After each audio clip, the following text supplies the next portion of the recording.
Okay guys, in this video we're going to start part 2 or 4.4b. So this is the other half of complex numbers, and so again I put at the top that a complex number again has a real part, so that's the A, and then we have that BI, the imaginary part. So you have a real part like a number and the imaginary. Alright, so one thing they want to talk about in this particular PowerPoint is we want to talk about rationalizing the denominator. So basically what that means is it's very similar to getting rid of an I in the denominator. So for this one again, we're going to, when you have a fraction under a square root, which is called a radical, we separate the numerator and the denominator. So we got the square root of 7 over the square root of 5. So you just separate those and put a square root. Now, you do not want a square root or a radical in the denominator, so the way to get rid of it is basically you multiply by whatever's in the denominator to the bottom and the top. Okay? Now remember I talked about, these are both positive. So if they're both positive, just multiply them. So we'll have the square root of 35, which as you can see from up above, 7 is a prime number and so is 5. So you can't break down or simplify the square root of 35 anymore. However, if we do the square root of 5 times the square root of 5, we get the square root of 25. And now that right there is a perfect square. So we're going to have a 5, and as you can see, that leaves me with no more radical in the denominator. Alright, so this will be number 1. Let's do number 2. For this one, same thing. We're going to multiply by the square root of 2 to the bottom and the top. So we get the square root of 10 over, and then again, I'm sorry I didn't separate it, but here, this is the square root of 5, square root of 2. So again, I meant to, let's just erase this so I can fix this super quick, really fast. Okay, so again, this is the square root of 5 over the square root of 2, multiply the square root of 2 over the square root of 2. Alright, so for this one, we get the square root of 10, cannot reduce that anymore. And then we get the square root of 2 times the square root of 2 is the square root of 4. So this becomes 2, and the square root of 10 on the top. And that's all you can do. Okay? Now let's look at number 3 and number 4. These are different. So for this one I talked about when we have the I, we talked about conjugates. So this one's very similar. So instead of, to get rid of that square root of 5 in the denominator, we have to do the same identical real part, but we're going to change the sign and leave the radical the same. Okay, so that's its conjugate, and we do it to the bottom and the top. Perfect. Okay, and now this one's going to get a little, not tricky per se, but you got to keep up with everything. So we're going to use the FOIL method on the bottom, and then up here we'll do the distributive property in the numerator. Okay, so I'm going to come to the side real quick, and we have 7 minus the root of 5 times 7 plus the root of 5, and then we will FOIL it out and get 7 times 7 is 49. So I'm going to draw the arrow, and then I have 7 times the root of 5, and that's a positive 7 root of 5. Then we have the inside, which is negative 7 root of 5. Okay, and then we have the last two terms. So I'm going to do these two guys together, and that's just going to be negative the root of 25. Okay, so as you can see, the negative 7 root of 5 and the positive 7 root of 5, they cancel out each other. So we'll cancel these two out. And then, of course, we know that the square root of 25 is just 5. So I'm going to put 49, and I have a minus. And again, the square root of 25 is 5. So we get a 41. I'm sorry, a 44 at the bottom. So all of that work is great. Now we have just a 44. Okay. At the top, though, and I'm going to put the scratch work, I'm just distributing through this negative 6 through the parentheses. And so in this case, I have negative 42. And then I have a negative 6 times the root of 5 is negative 6 root of 5. And again, because we have that radical and that real part, there's nothing we can do but just to leave it like that. So we have negative 42 minus 6 root of 5. Now again, we can separate it, which is negative 42 over 44. 6 root of 5 over 44. And then we can simplify and reduce. So I'm going to divide by 2 to the 42, which will become 21. So negative 21 over 22. And then I'm going to divide by 2 to the 6 and the 44 and get negative 3 root of 5 over 22. And if you want to put it all together, I'm going to come to the left, okay? We just have a negative 21 minus 3 root of 5 all divided by 22. Okay, so whether you leave it separate or together, it's fine. All right, and for this one, we're going to do 6 minus the root of 2 to the bottom and the top. Okay, so for this one, I'm going to do my scratch work. I have 6 plus the root of 2 in a parentheses, and 6 minus the root of 2. Again, we're doing the FOIL method. First times outer 2 terms, my inner 2 terms multiplied, and my last 2 terms. So this becomes 36. And on the outside, negative 6 root of 2, positive 6 root of 2, and then we have negative the root of 4, which we know that's going to be a minus 2. So these two will cancel out, and we have 36 minus 2, which is 34. Okay, so down here again, in the bottom, we have a 34, so there's no square root or radical in the denominator. And at the top, I'm just going to do my distributive property right here. This is just going to be 18 minus 3 root of 2. And then when I look at all these, let's see something quick. Yeah. You know, the 3 and the 43 can't cancel out, but the 18 and 34 will. Okay. So we're going to divide by 2. Just put my final answer.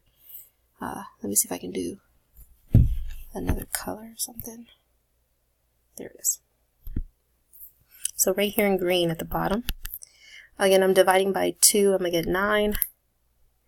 And then, and I guess we'll separate it because you'll see why in a second. So 9, I divided by 2.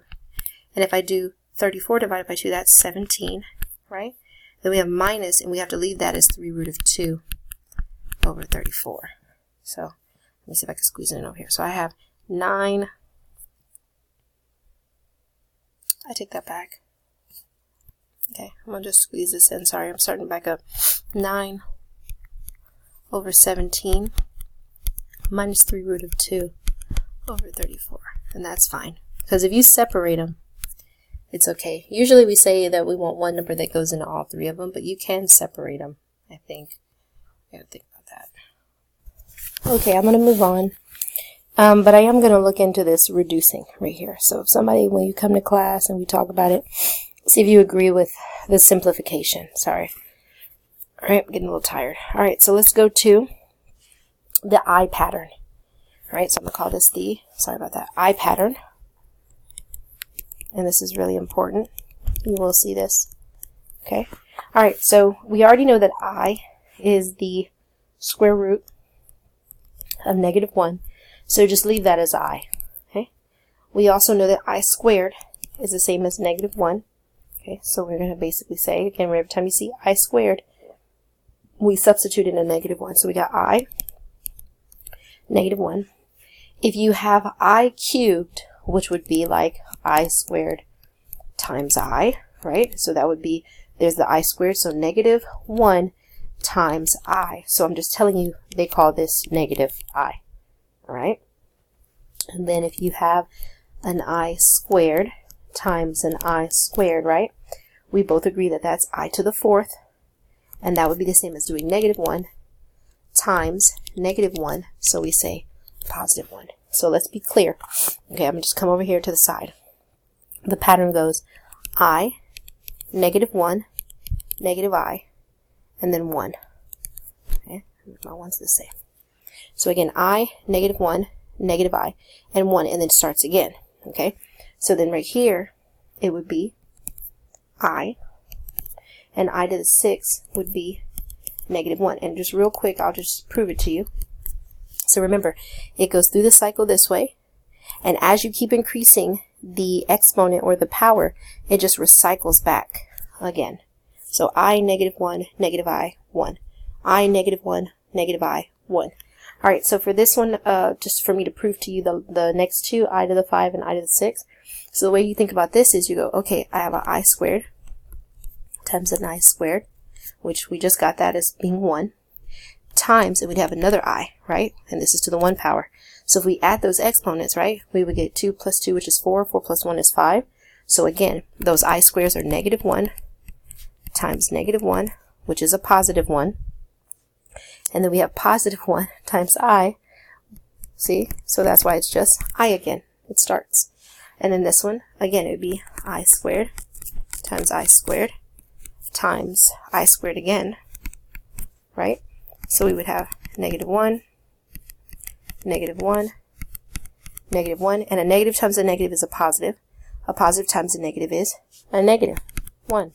You see? And that would be the next guy right there. So I'm just showing you that it repeats. So if I have I to the 9th, I to the 12th, and I to the 23. Now, you don't have time to sit back and just, you know, expand all of these out and then do times I squared, times another I, times, you know, take a while, right? So the rule of thumb is you divide by 4. Because as you can see, every time you go 4 complete steps, you end up back at I, right? So if I take 9, and then I divide that by 4, 4 goes in there 2 times for 8. Just do your regular division, and you look at the remainder, this guy right here. Okay, so if I do 4 steps of I into 9 I's, so I hope this makes sense, right? I'm dividing, the remainder I get is 1. So I believe that I to the 9th would be the same as, again, this guy, which is 1. This guy is 2. This guy is remainder number 3. And this one is remainder number 4. Okay, so again, these are like, these circle numbers are the remainders. So I'm going to put the word remainder, and I'll put a little circle around it. And I'll write it a little bit better on the next slide, okay? But again, just to get some room, let's put them over here on the side. I to the 9 is I, okay? And again, if you want me to prove it to you, I'm just going to show you real quick, and then you just got to trust me. We'll do 12 and 23, and it'll make sense. So again, if I have I to the 7, I'm just showing you real quick. So again, I already know I to the 6 was negative 1. Okay, so that means the next one in the pattern is going to be this negative I. I to the 8th. See, I'm just going in order. It's going to be positive 1. And you see, by this time when I finish with I to the 8th, I would cycle back and be back to I, which would be, see, I to the 9th, which has a remainder of 1. So it's I. Okay, and I to the 10th would be negative 1, and I to the 11th would be negative I, and I to the 12th, which is the one that's right here, is going to be 1, and I'm going to prove it to you.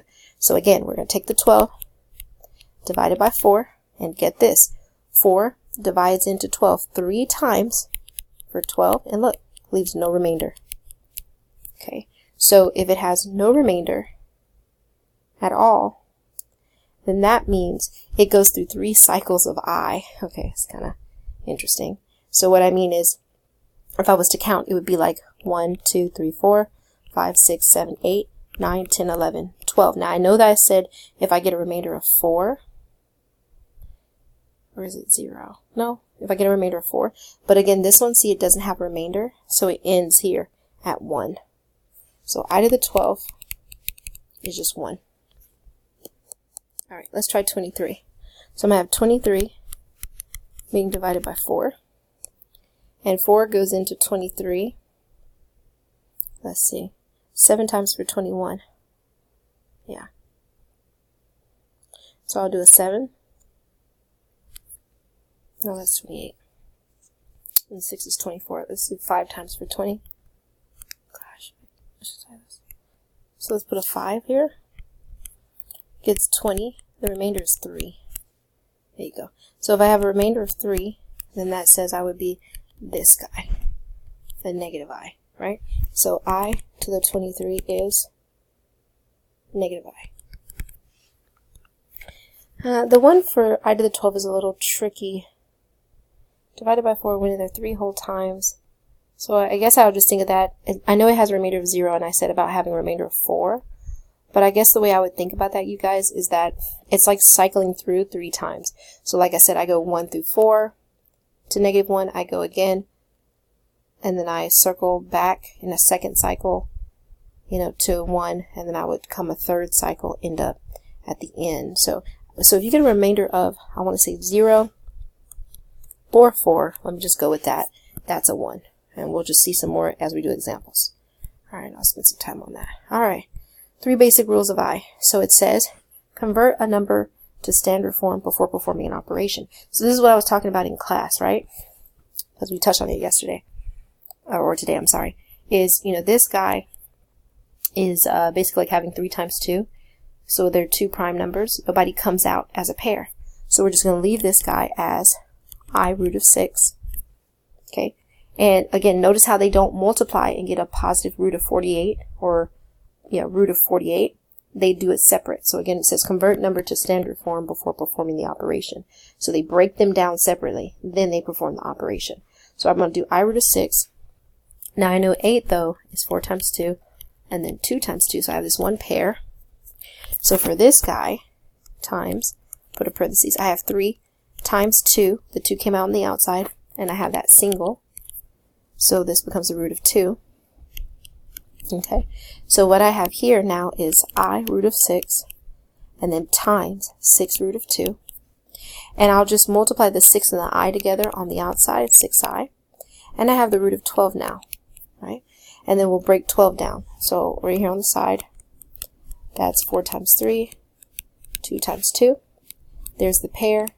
Here's the single. So the final answer to this, again, I'll do 6 times 2 times I. And then we have the root of 3. So the final answer, I'll just come back this way, it's just 12i. Root of 3. So do them separate. Now for this one, it says never leave any exponent. Never leave any exponent on I except 1. And simplified. So basically what you have to do is you have to know those rules of the I pattern. So, you know, again, make sure we'll do some practice on this. So I already know that I to the 9, if I go up here, is just I. So I'm going to take this guy and change it to just 3i. Okay, put my minus sign. And the I up to the 15th, well, the cool thing is I to the 12th was 1. Okay, and I know that, you know, 15 is 3 down from 12. So I'm thinking, oh, if you're 12, then you're 13, which is I. 14 is -1, and then 15 is negative I. But again, let's show you that trick with the dividing. So if I do 15 divided by 4, 4 goes into 15 3 times for 12. See how I get that remainder of 3? Okay. The remainder of 3, I go back up here, and I look, oh yeah, you're negative I. So that's the same thing I got when I did the counting. But again, you just divide by 4. Okay, so this becomes -7. But again, I'm multiplying this. I converted that I to the 15 to a negative I. So this becomes 3i plus, remember, minus times a negative times a negative is a positive. So the answer is 10i. Okay. All right, and on this last one, it says also, never leave an I in the denominator. So we're going to multiply. Now this one doesn't, like, you know, we talked about conjugates, right? And we talked about, oh yeah, you know, if there's a minus there, change to a plus. But see, this is a single piece. It's just single. So I'm going to use that same strategy up here when I talked about radicals, you know, that are at the bottom right here.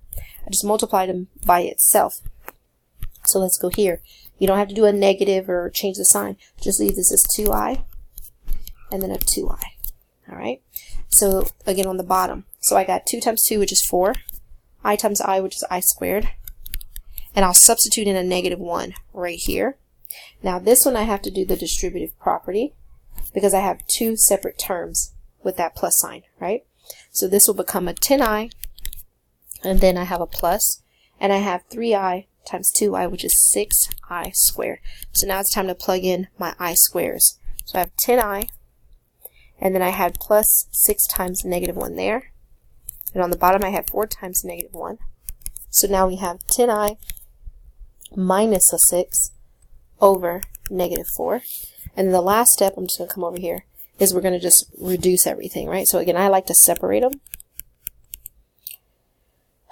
then I have, well, you know, this is just going to be a positive, but I'm just going to show you the sign. So I have this minus, and then I had a 6 over, we'll do it like this. Let's do a plus minus 6, and down here I had a minus 4. So you can see that it'll turn positive. Okay, so we divide those by 2, and I get 5i over 2. And then the negative by a negative is a positive. You know, it's going to be a positive, and this becomes 3/2. So if I want to put it all back together, real interesting, he looks the same, doesn't he? But the I is moved. So the final answer to this guy is 5i plus 3 all divided by 2. Again, the whole purpose is to get rid of the I in the denominator and a radical in the denominator. Okay, now these we already did in class, right? So remember, if I have a negative in front of a parentheses, distribute. So I'm going to drop down 7 minus 5i.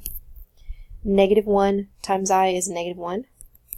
And then I have negative 1 times negative 5. Just watch your sign. Plus 5i.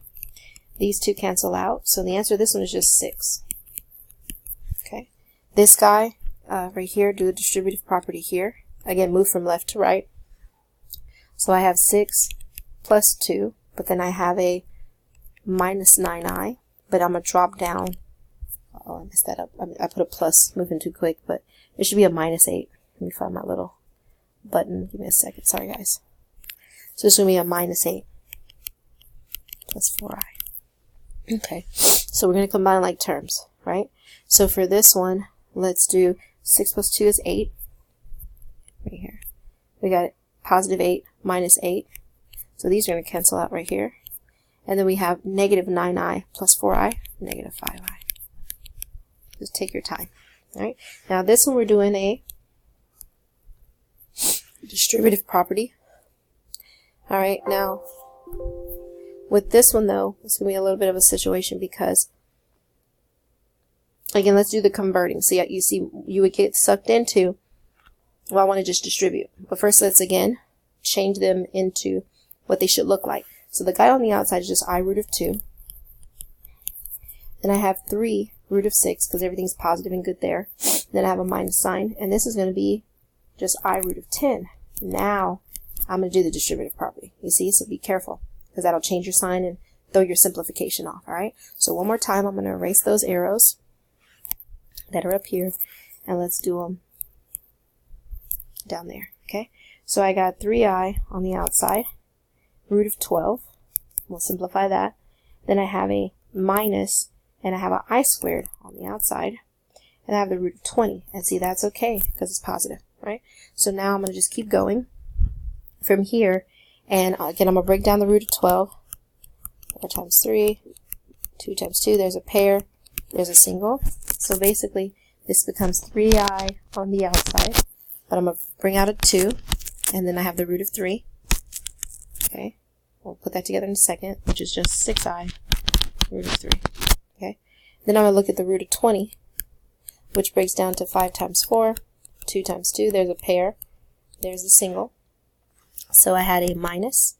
And again, where this I squared was, let's go ahead real quick and put in negative 1.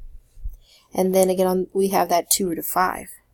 So times 2 root of 5. And so this looks kind of weird, but you can look at it two ways. You could say, oh, I'm going to do negative 1 times the 2 and have a negative 2, but it doesn't matter because it's going to turn into plus plus. All right.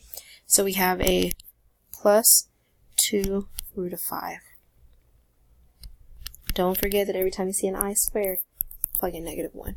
Alright? So there's nothing I can add here, and because, you know, we have that root part that's kind of real, and then we have the imaginary, and that's it. Now we go here. Okay, I'm going to leave this I alone because he's just I. But I to the 4th, okay, so that's 5 times I to the 4th is a 1. So we got 3i. And then here we had that negative in the front right here. So that's just a negative 5. Then when we do I to the 11th, so I'm going to drop down this 7. Put some kind of, something's going to change, so I'm just put a parentheses. So I'm going to do 11 divided by 4. 4 goes in there 2 times for 8. See? Remainder 3. And if we go back to the I pattern, that's negative I. Right here. Okay? Negative I. Just memorize those 4 first patterns, right? So right here, let's put a negative I, because that was I to the 11th. Then if I clean this up, it becomes 3i minus 7i. Okay, and then I have that minus 5. So the final answer, I'll just put it right here below, is negative 4i minus 5. It's really about just taking your time. All right. All right. Then we talked about we got to do distributive property. And then we have some more of these. So I think what we should do is, I'll just jump around and do a couple. I'll let you guys fill them in the rest. I definitely need to do complex conjugates, foiling that out, and just identifying who's the conjugate, you know, which again just changes the sign. So I'm just looking at these. And we did some of these in class 2 with the I. So let me just go all the way to dividing. So this is a short video as I can. Okay, so I'm going to leave for you to do A.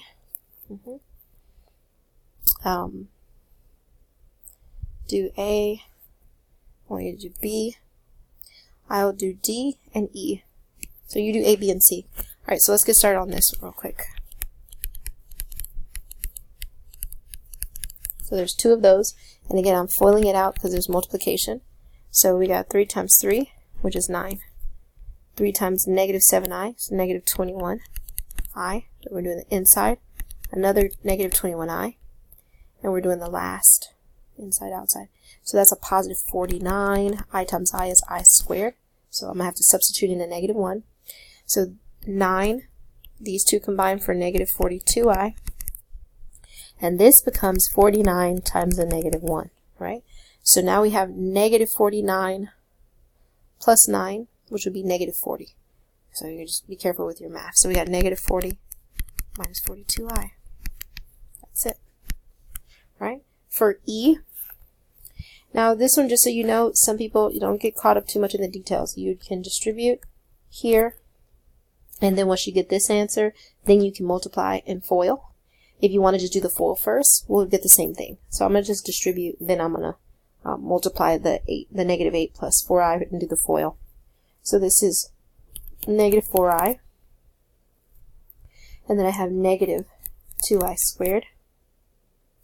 And again, I see I got to substitute in that negative 1. So before I do put parentheses and do my FOIL, I'm going to leave this as negative 4i, and then I have negative 2 right there, see, times negative 1. So this will become negative 4i plus 2. Now I'm going to put that in parentheses and do negative 8 plus 4i. Alright, now I'm going to FOIL this out. Alright, hopefully I can get this all done in this little space. So again, I have negative 4, negative 8 is 32. Negative 4 times 4i is negative 16i squared. Inside, negative 16. And then positive 8i. Good deal. Alright? And again, I see there's a substitution right here. I squared. So I'm going to move my answer up. Boop. So I have 32. Negative 16 times negative 1. Negative 16 again. And then I have this plus 8i. So if we look at this, I have 32 plus 16 minus 16 plus 8i. And these 16s cancel out. So all that's left is 32 plus 8i. Okay, and if you see anything for me marking really quick, let me know. Alright, so we move on. And it says, perform the operation and write the expression as a complex number in standard form. I'm going to leave this one for y'all to do. I'm just going to put the hint of FOIL. This one, of course, we're going to distribute. And then again, we're going to FOIL. But I'll do C real quick. I'll do this one. So again, I'm going to do 9, doing my outer, and get 6i. Doing the inside 2 terms, negative 6i. And then my last 2, negative 4i squared. Those are gone. So now I have 9 minus 4. And then I substitute in a negative 1. So that'll become a positive 4, right? 9 plus 4, which is 13. Okay. Alright. Hopefully that's straightforward. Alright, and now we go here. 2 complex numbers of the form a plus bi and a minus bi. They're called conjugates. And I guess a better way of believing it is complex conjugates. Sorry, I can't say it. Complex conjugates, because again, because the real and imaginary part make you a complex number. I'm trying to get to my little eraser. So let's put complex conjugates. These videos will get faster, I promise. Alright, so now if we do the product of it, I just want to show you how I goes away. So we get a squared. We go outside. We have negative abi. We have inside. That's a positive abi. See how those go away there? And then we have this part back here, which is negative b times I squared, and then there's that substitution. Okay, so we get I squared, and if we have a negative b, and then we substitute in a negative 1, see that changes right there to a squared plus b. So there won't be any more I. Now please do not, you do what you like, but if you want to just use this formula and go from there because you look at the numbers and you can remember this, that's fine. However, I personally think you should FOIL it out and be careful. So it says, therefore, the product of two complex conjugates is always a real number. A real number. That's the whole point of what I proved. Even if you look up here, when you have it in the, well, you'll see that in a second with the dividing, I guess. But you could just use this one as an example. See how I had 2i and 2i? When you multiplied them, see you just got the number 2. Let me look at something real quick on that one. Because I have 4i squared changed to a negative 4 and I've reduced it, so it went back to a 2. Okay. Alright, so we're going on. So this one's just identify its conjugates. So first find the complex conjugate, and then again they want you to find their product. So the conjugate to this guy is 5 plus I. The conjugate to this guy is 10 minus 2i, and then we're going to do the product super quick. Kid is coming. Alright, so we do the first, 25, outer, plus 5i, inner, negative I squared. Those are gone. 25, and then we have minus negative 1. So the answer to this one is 26. Plus if you want to see it.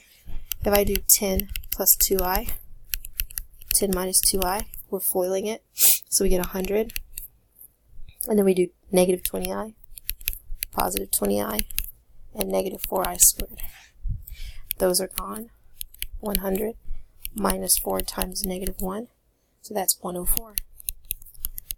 Move quick when I need to. Okay, so that's that. Alright, so I think, let's see how many more slides are left. We got the word problem, and then we got absolute value. So I'm going to stop this video. Yeah, let's just, so put a star by this one. I'll come back to absolute value. We'll talk about the word problem, try that out as a warm-up. But again, this one I'm just going to show real quick. Sorry, I'm scrolling a lot. But you multiply by the conjugate. Let me change colors super quick. Let's go to Alright, so for this one, again, it's 1 minus I. 1 minus I. And then again, be careful on your foiling. So I'll just do one real quick. So right here I have 1 plus I, 1 minus I, and at the top, we just have the distributive property. So I'm going to do this as 3i and negative 3i squared. And I'll substitute in a second, but let's focus on the bottom. So this would be 1. It'll be a minus I and a plus I, and then negative I squared, so those are gone. And then of course I have 1 minus, and then I have that negative 1 substitution. So see that becomes a 2 at the bottom. And then up here I have that 3i minus 3, plug in the negative 1. So the final answer to this right here, I'll just circle it, is 3i, we put a plus 3, over, and this is a 2, and there's the answer. You can't simplify this. Alright, so try these. So in this video, we'll just stop right here, 35 minutes or so. But try the ones circled. So it's B and D. I filled in that one, and I circled, yeah, A and B are here. And then we'll just go over the answers. And then I have A, B, and C there. Then we'll talk about the word problem. And we'll also do absolute value. Alright, see you guys later. Sorry it's so late.